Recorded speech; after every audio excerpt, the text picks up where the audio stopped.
మీరు నా జోలికి వస్తే నేను మీ జోలికి వస్తానంటోంది రష్యా. యూరప్ సమాజాన్ని బెదిరిస్తోంది, హెచ్చరిస్తోంది, ప్రతీకార చర్యలు తప్పవంటుంది. యూరప్ సమాజం ఇప్పుడు కొత్త తెలివితేటలు నేర్చింది.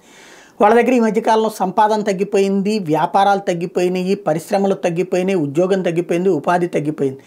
ఇజ్రాయెల్ హమాస్ వారు కావచ్చు, దానివలన అక్కడ షిప్పులకి వాణిజ్య రవాణా ఆగిపోవడం వల్ల కావచ్చు, స్తంభించడం వల్ల కావచ్చు, ఎదురైనటువంటి ఇబ్బందులు, దానివల్ల పెరుగుతున్నటువంటి భారాలు, ఒకవైపు రష్యా ఉక్రెయిన్ యుద్ధం 2 ఏళ్ల నుంచి సాగుతుండటం వల్ల తలెత్తినటువంటి ఇబ్బందులు కావచ్చు, ఈ రెండింటి వల్ల యూరప్ సమాజం అల్లకల్లోలం అవుతుంది.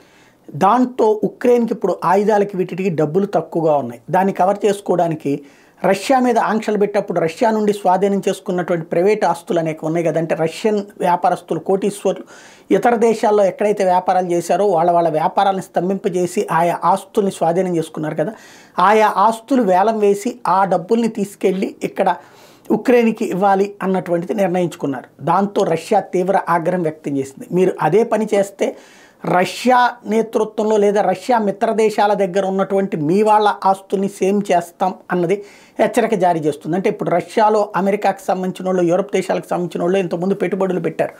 వాళ్ళ ఆస్తుల్ని ఆల్రెడీ స్తంభింప చేసింది రష్యా.